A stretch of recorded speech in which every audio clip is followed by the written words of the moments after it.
Alright, here's a load from the stave mill that I got today earlier, and it's a big load for me, so this load sells for $200 once I get it all split and loaded. Some of these rounds are a little bigger than what I usually get, but I had a guy there to help me today. So they've got a rule there now at the stave mill. Well, I think they already had it, but now they put signs up and everything now to where they're saying they don't want you to split, which makes it far, harder for someone like me who gets it with a pickup. Almost not as worth even dealing with anymore, in my opinion. Like, if I had a good place to just go cut it, I'd much rather do that, because I hate handling these big rounds and putting them in a truck and then unloading them and then splitting them and then loading them back up and then taking them and then delivering them. So normally what I do, if you've watched me for years, is I'll go somewhere and I'll buck the wood up, split it, and load it.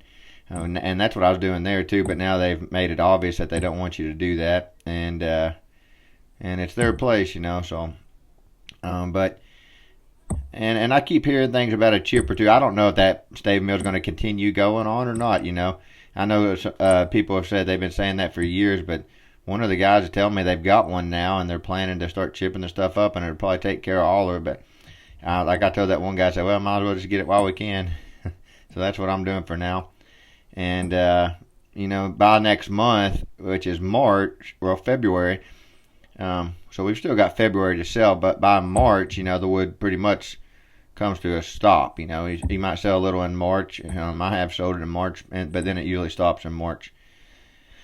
And pretty much is done for the whole year after that. So I don't know if I'm going to invest in a trailer next month or not, to be honest with you, or a dump truck. Either one of those things would be handy for more than just firewood. A dump truck or a trailer, either one would be handy for more than just firewood. So, but this is how I do it. I go out and I split it by hand like this. And now in this video, I didn't take any breaks at all. I went and checked on my phone a couple times. And at one point, I even kind of put my hand in front of it to try to show you, because nobody hardly believes me, it seems like, when I talk to people about splitting wood by hand, how much I get done. Like right here, I'm coming to check my battery, and I didn't edit anything as far as the video goes. I didn't edit anything. I cut some off at the end because it was just me showing the pile of wood when it's done. But it took, I think, right around 26 minutes or something like that. I've got it the exact time on here to split $200 worth of wood, so that's not too bad. But like I said, I stayed pretty consistent, the whole time. Other than when I went to check on my phone there, and it was saying it was on 20% there. So I knew it wouldn't last real long. And I checked it again later on. I think it said 10% at that point. So I was able to get it all done before my battery died. But the cold weather's hard on batteries. It's hard on vehicle batteries. I've been having to jump it lately. I think I'm just needing a new battery. I was at the stave mill earlier today when I got this load, and went to start my truck, and it was completely dead. And thank goodness there was a couple guys there that I'd met there before who said they watched me on YouTube, and they happened to have a battery with them that was charged, and they just touched the post or the terminals from their battery to my battery, and that was enough to get it the vehicle charged and going. But as I said, this is how I normally do it, and when I was there, I don't normally load these big rounds. So I don't like to do it. And I've packed rounds a lot out of the woods on my shoulders, but I wouldn't want to get some of these big oak rounds by myself. Some of them probably 120 pounds, maybe 150 even, some of these big ones. So another guy helped me load them. He came up to me and he said, I'll help you load your truck if you'll help me load mine. And I said, yeah, that's fine. And he took all kinds of smaller pieces because he said he burned it himself. So like real little pieces, he would take that as well. So his was a little easier to fill up, and it was a flatbed. And he helped me do mine, and it was very friendly of him, very nice of him. That's the first time I ever met him. He shook my hand after and told me his name. And then the guys that helped me with my battery when it was dead, I'd met them before. They're very friendly young men. One's 25 and one's 19. They're brothers, and they sell wood through the winter. So it's good running into them. And as I said, I've run into a lot of familiar faces there now. And Curtis has been sending me quite a few people lately that he knows for firewood. I delivered to one the other day, and I got Ron to deliver to the other one because I had quite a few from what I remember. And now tomorrow I'm delivering to another man in Irvin that Curtis sent me. I actually got off the phone with him earlier. Right now I've got $540 worth of wood sold right now. And so this load right here is $210 worth of that wood that I've got sold because I went ahead and split all of it, and now in the morning I'll be loading it up and then taking it to them. and then there's another guy who's buying 2 loads from me, big loads. And I gave him somewhat of a discount because he's right here in Jeffersonville, and he was asking for a discount. Normally I don't do that, but rather than 200 a load, I gave him to him for 170 a load since he bought 2, and since he's right here in Jeffersonville where I live. But as you can see, I'm not moving real fast or nothing like this, but I stay consistent with it. I'm down to 261 pounds. I was 282 just around a month or so ago. So you've never actually seen me this light on this channel, I don't think, 200. Except maybe when I did that carnivore diet, and I didn't stay that way for long. But when I first started my YouTube channel, I was about 265 pounds. And like right here, I was able to go for right around 30 minutes without stopping. And the only time I stop here is I think I blew my nose, and then I came up to the camera to check it. That's it. And then I go back at it. And I probably couldn't have done that at 282, honestly. Like, my cardio is pretty good at 282 just because my heart and lungs and stuff are in shape from doing this all the time. But it still took more of a toll on me, that extra 20. And the 20 that I've lost is all fat, too. It's mainly in the belly area. I don't feel I've lost any muscle, really. It's just fat. You know, when I was around 250, I was pretty solid. But after that, all the weight that I put on, it was pretty much just fat. So it's weight that just drug me down and tired me out quicker. So my goal is 240, but hand splitting really helps with that, and then this diet as well. But as you can see here, I stay pretty consistent at it. And this wood, it seemed like it might have been frozen a little bit, which definitely helps. But some of these rounds are a little taller too. Some of these may have actually been 18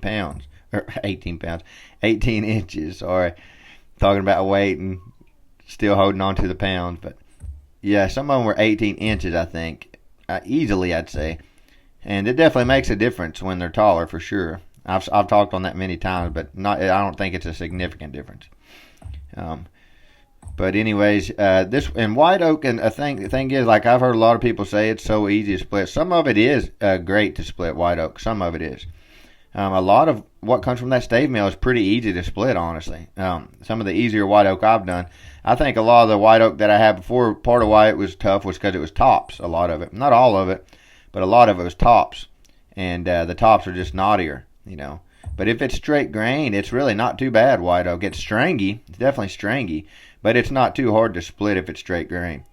It's definitely harder than red oak. Red oak is very easy. It's probably one of my favorite woods to split. It's very easy. White oak's definitely harder than red oak.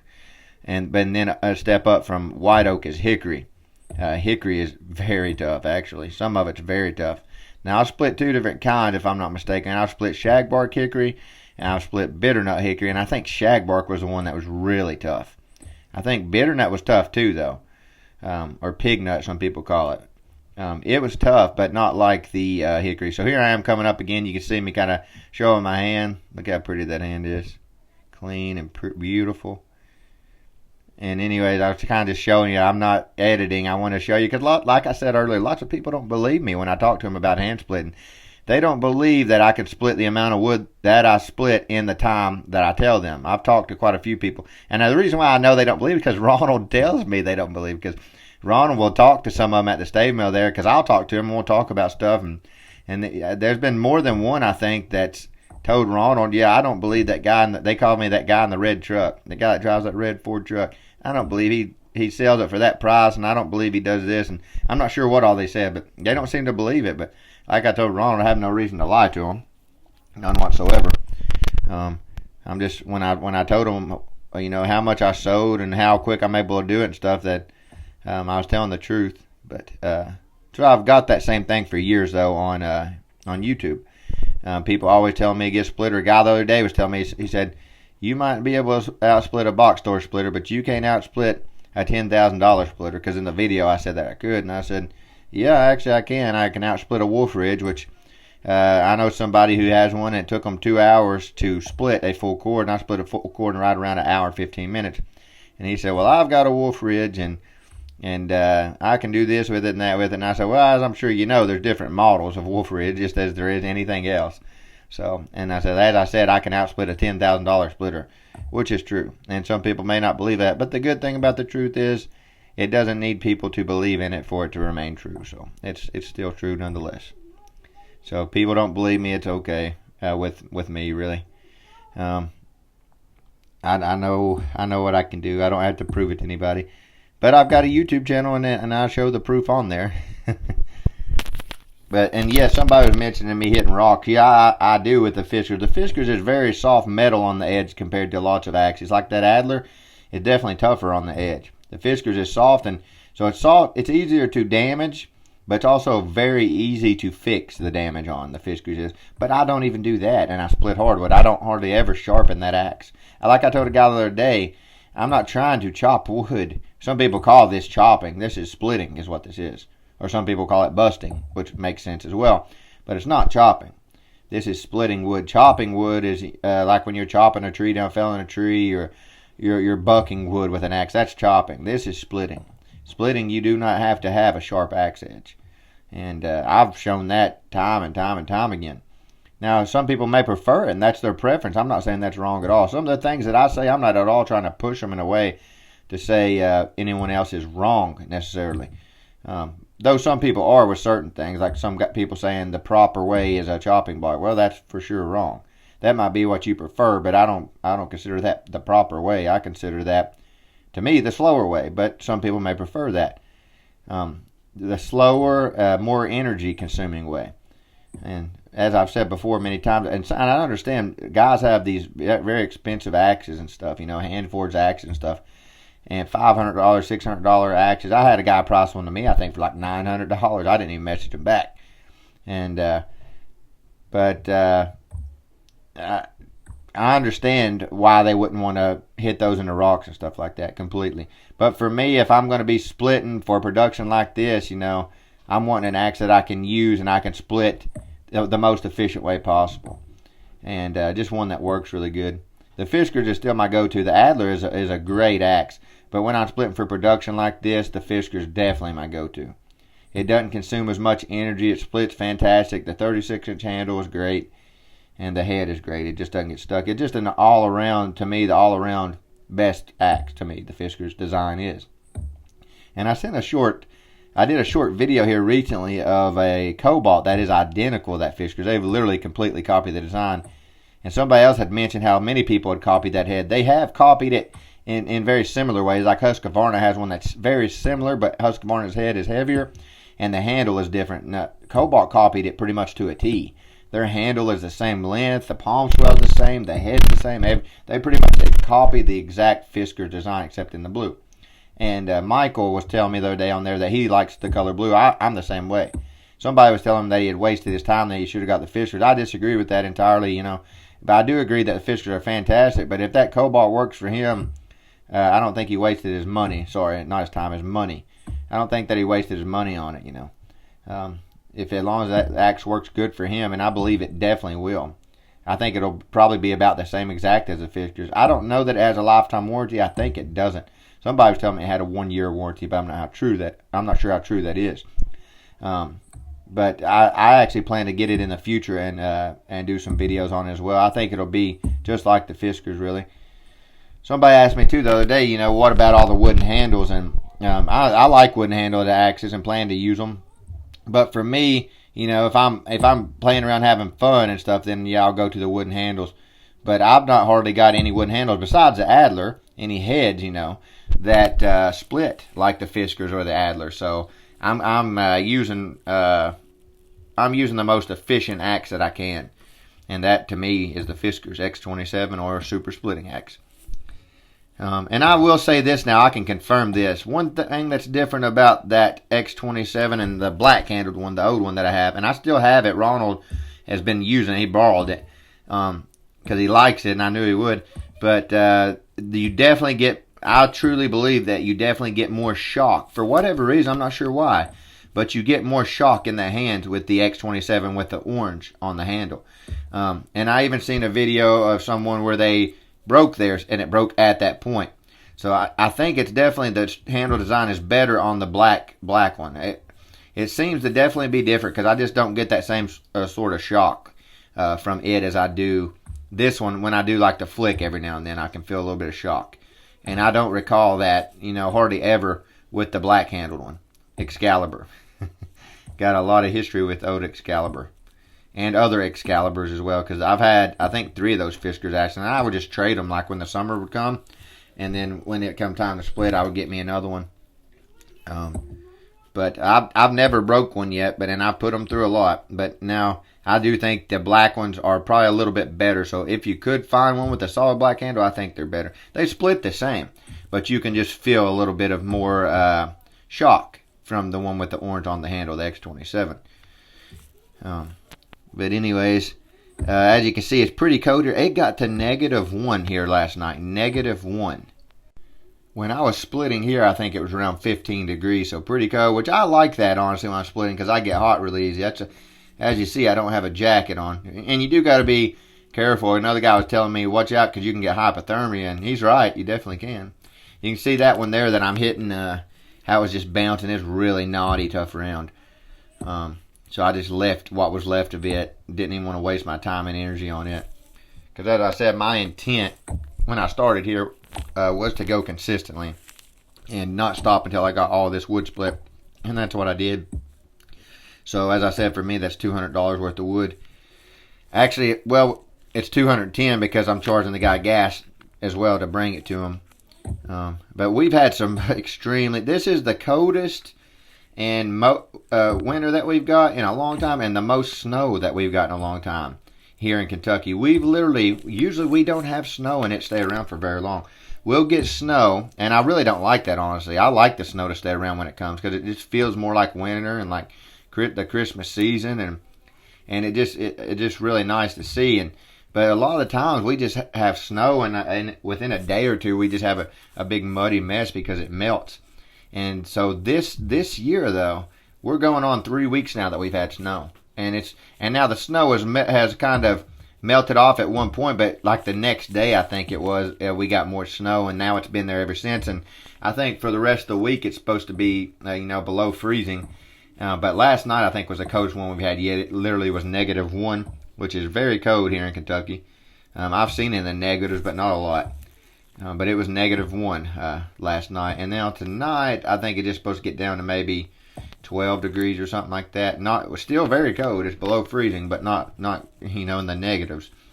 Yeah, I've really enjoyed this stave mill, being introduced to it by Ronald and meeting people there that I have. And I've sold a lot of wood out there. One little time I've been going there. I mean, I've showed you all a lot of it, and there's been a lot of it that I haven't shown you all.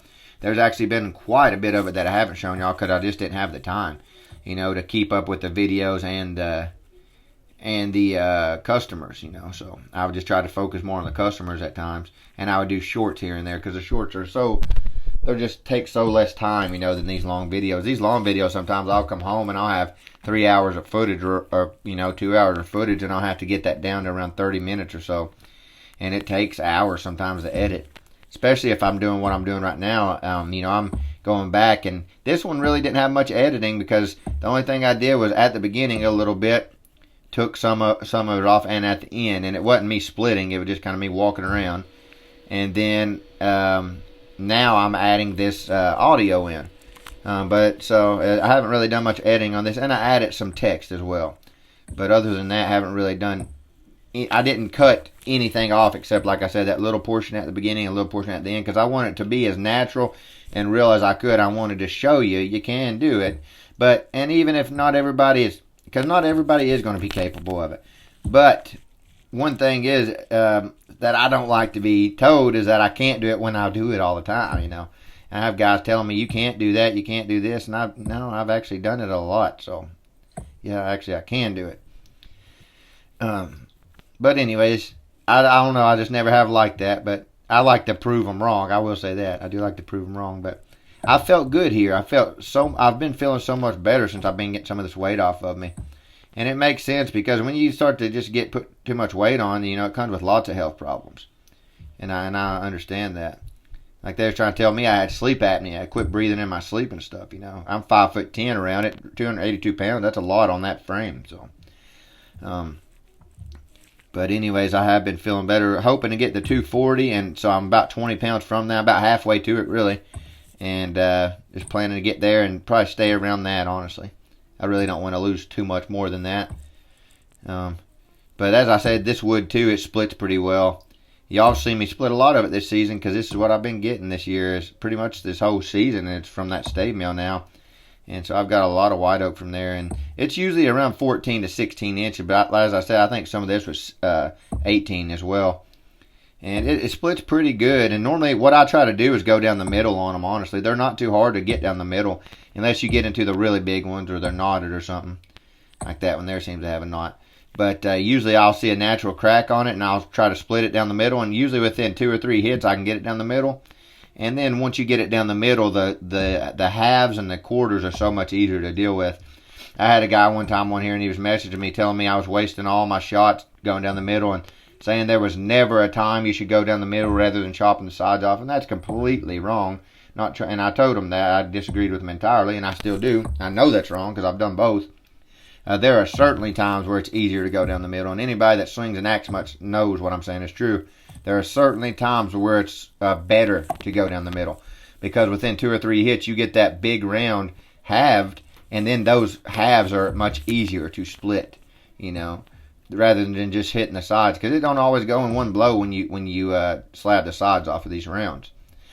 So it's definitely beneficial to halve and quarter them if they're easy enough to do. Now, if you're having to do more than 2 or 3 hits, really, much more than that, to get them split down the middle, then yeah, just slap the sides off, I would say. And there's a guy the other day was telling me too. I get advice a lot on here, and some of it I agree with, and lots of it I don't. But a guy was telling me that he didn't waste his time with kind of just doing those shoulder swings. He always went straight up over his head, and I do that. That's normally how I split, especially if I'm trying to generate powers, go up over my head. But now, there's many times where I barely raise my axe up at all and split, because that's all it takes. I try to reserve my energy. So if you're going up above your head every single time, you are using more energy. And if it's not necessary, why take the time to do that? So yeah, I do plenty of shoulder swings as well. But no, I'm not a shoulder swinger naturally. No, it's up over the head. Once you get tired, the shoulder swings are definitely take less energy, and it kind of comes natural. And then too, sometimes like if once you get these rounds kind of broke down, you don't have to go up over your head. The shoulder swing, it just makes more sense. You don't have to. If you got a truck and it's pulling good enough, you don't have to floor it to get it to pull any harder. If it's doing the job, why waste your gas? It's the same way with this. Why waste your energy? But I get, like I said, I get lots of advice and people trying to teach me and stuff like that. And I would just like them to send me a short, honestly. I would respect it a lot more and take it a lot more seriously if they would do that. And as I'm not at all trying to say I'm a know-it-all, but I've found out what works best for me with splitting. I've tried just about all of it, and this is the best way for me, which I call freestyle. And now it doesn't mean that it works best for everybody. There's lots of people. I would say this is an advanced advanced way of splitting, really. Something that you shouldn't even do if you're not very comfortable with an axe. And even if you are, I would recommend using chainmail. So what I'm doing here is I'm moving it. I've got 2 more rounds here left, and I wanted to split them all. And now the one on top was a piece I had from the last load. I just had my tripod setting on that. That's why that's setting up there. So I push it off, and then I split the round under it, and there's a round to the right of it there. And then that completed this load. I wanted to make sure I did the whole thing and show you how long it took me to. And it was a big load of wood. It was all the way up to the wooden rails, these rounds. And as I said, another man helped me load it. You can see that one there's around 18 inches, probably that round. It's pretty tall. But normally I go for 16 is what I prefer, but I try to at least get 14 there, because they do have a lot of short rounds there at that stave mill. But yeah, as I was saying, I'm not trying to at all say that my way is the right way or the only way or anything. I'm just saying it works great for me. If guys that prefer a chopping block, there's nothing wrong with that at all. What that comes down to in the end is your preference, what works best for you, because we're all different. We all have different techniques. We all have different skill levels. We all have different, strength and speed levels, comfort levels. So all of that comes into factor with this. But for me, this is what works best for me. And I know there's guys that prefer chopping blocks, and they don't have to sit and try to explain why at all. All they got to say is that's the way I like to split, and that's it. Same with me with this. But I do try to give you reasons for why I like it. I'm editing this video inside, so you can probably hear the background noise. My little girl is blowing a whistle. But anyways, normally I do it in my shed or in the truck. But as I was saying, I do try to give you reasons for why I like it, because I have lots of people question that. And I try to explain it to the best of my ability. And I know that some of you understand why, and other people don't, and some probably do and just try to disagree with it because they either don't like it or they can't do it.